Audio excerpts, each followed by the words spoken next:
Bonjour et bienvenue sur la chaîne.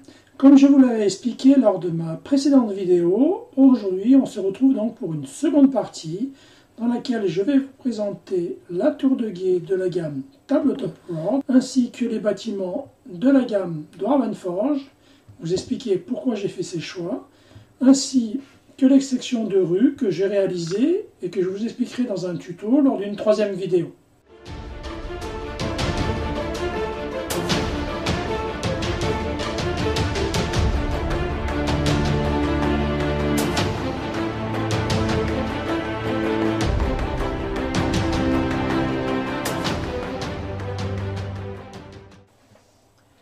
Lorsque l'on souhaite donc faire une partie de Zombicide Black Plague, vous le savez très bien, on va donc d'abord sélectionner un scénario, et ce scénario est donc composé de différentes dalles.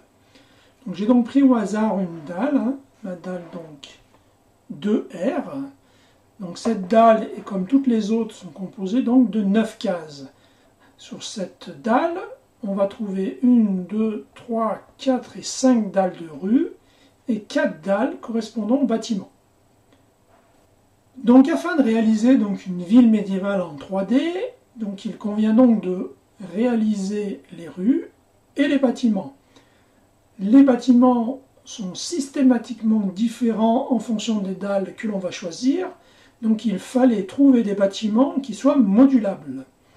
C'est pour ça donc que mon choix s'est porté sur la gamme Dwarvenforge. Pourquoi ? Parce que, vous les connaissez peut-être déjà, ces bâtiments sont entièrement modulables. Vous avez devant moi donc un bâtiment que j'ai réalisé, mais je vais vous montrer comment cela fonctionne assez rapidement, parce que le but n'est pas de vous présenter en détail les produits de la gamme, mais de vous expliquer pourquoi j'ai fait ce choix. Les bâtiments de la gamme Dwarvenforge donc sont constitués de plusieurs parties. Donc pour commencer, une base qui sert donc de sol, qui peut être soit en pierre, soit en bois. Donc cette dalle est carrée, elle mesure 10,1 cm par 10,1. À l'origine, ce sont donc des mesures en pouces, c'est pour ça qu'en centimètres, ce sont des mesures un petit peu bizarres. De l'autre côté, on a des petits coussinets, en plastique, caoutchouc, pardon, qui permettent d'éviter d'abîmer la table, et puis qui permettent d'éviter aussi au bâtiment de bouger. Donc une fois que l'on a la partie au sol, il y a 4 angles. Donc nous avons des pièces afin de réaliser les angles, que l'on va emboîter comme ceci. Alors, les pièces sont un peu neuves, donc elles forcent un petit peu. Donc une fois que l'on a constitué et mis en place les 4 angles, on peut à présent mettre en place les différents murs. Pour cela, il existe différentes choses. On peut avoir des portes constituées d'un seul battant. Les portes fonctionnent, c'est l'intérêt également. Des portes d'entrée avec 2 battants. Ensuite, on a des murs avec des fenêtres. Sur ces fenêtres, on peut y venir et ajouter une pièce supplémentaire qui sont des volets, soit ouverts, soit fermés, pour certains. Voilà, ça c'est l'intérieur et l'extérieur du mur. Et on va également trouver, bien évidemment, des murs en pierre. Avec ces pièces-là, vous comprendrez donc qu'il va être facile de constituer un bâtiment. On va venir sur un des côtés insérer par exemple une porte, puis à un autre endroit un mur, ensuite un autre mur avec des fenêtres fermées, et puis un mur par exemple avec des fenêtres ouvertes. Voilà. Je vous présente les 4 côtés.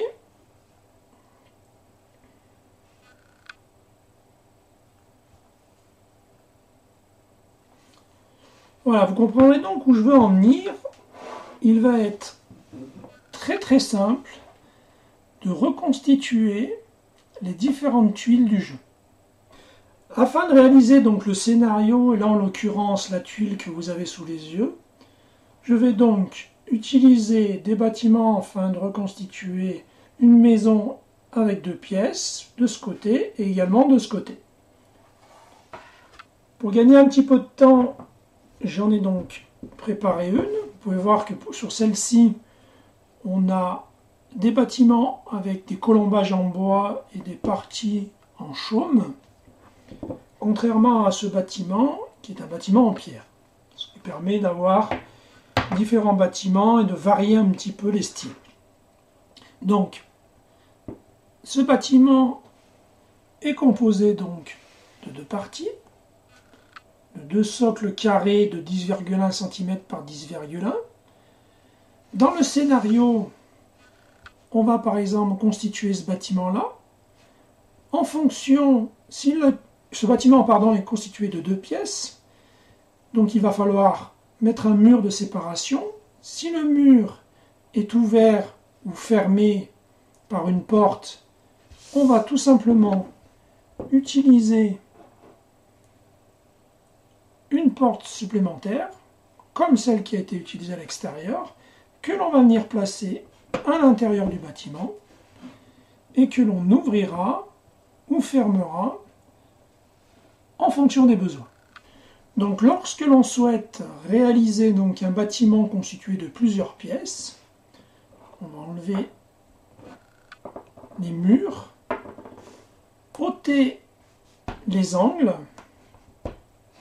prendre une deuxième base, et vous voyez, il existe donc des murs qui permettent de tenir ensemble les 2 socles. On les met en place.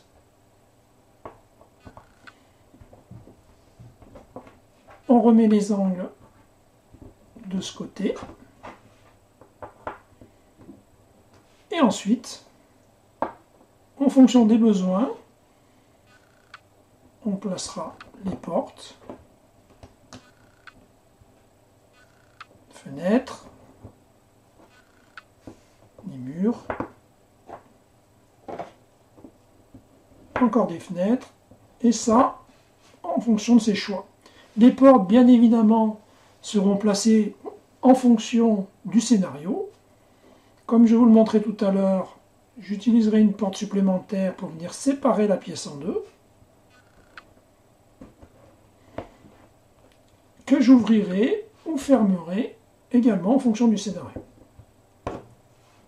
Je vais donc, afin de réaliser cette tuile, utiliser mon premier bâtiment avec 2 pièces, qui se trouve ici.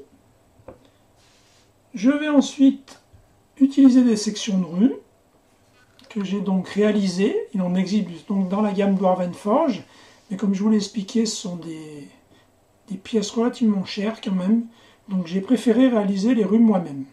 Donc des sections droites, et puis des croisements, voilà, donc avec un trottoir, la rue, et 2 portions de trottoir. Donc ici, je vais avoir besoin d'une section droite, ici et ici d'un croisement,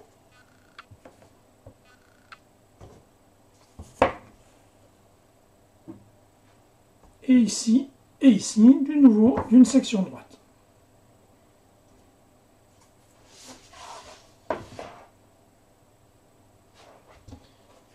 Il ne me manque plus qu'à mettre en place le dernier bâtiment, et vous aurez donc reconstitué la tuile 2R.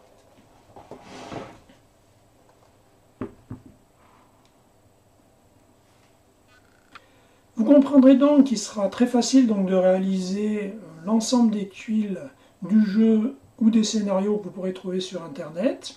Il existe bien évidemment de nombreuses pièces que vous pouvez ajouter à ces produits Dwarven Forge, notamment les toitures,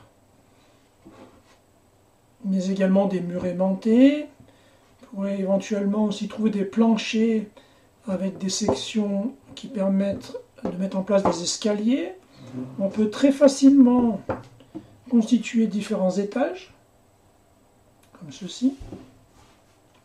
Donc vous voyez, ça vous laisse vraiment de très très larges possibilités.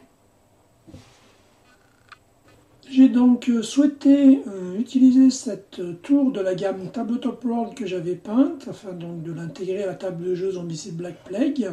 Cette tour, bien évidemment, est composée de plusieurs niveaux, hein, comme l'ensemble des bâtiments de cette gamme. Afin donc de le mettre en place, j'ai tout simplement conçu un socle avec différentes rues, et donc une zone dans laquelle va venir se positionner le bâtiment afin de le maintenir. La tour donc viendra se positionner comme ceci, et l'ensemble donc pourra être intégré à la table de jeu sans aucun problème. Je pourrais donc venir utiliser ce bâtiment et par exemple venir l'ajouter à la tuile que je vous ai présentée tout à l'heure, par exemple comme ceci.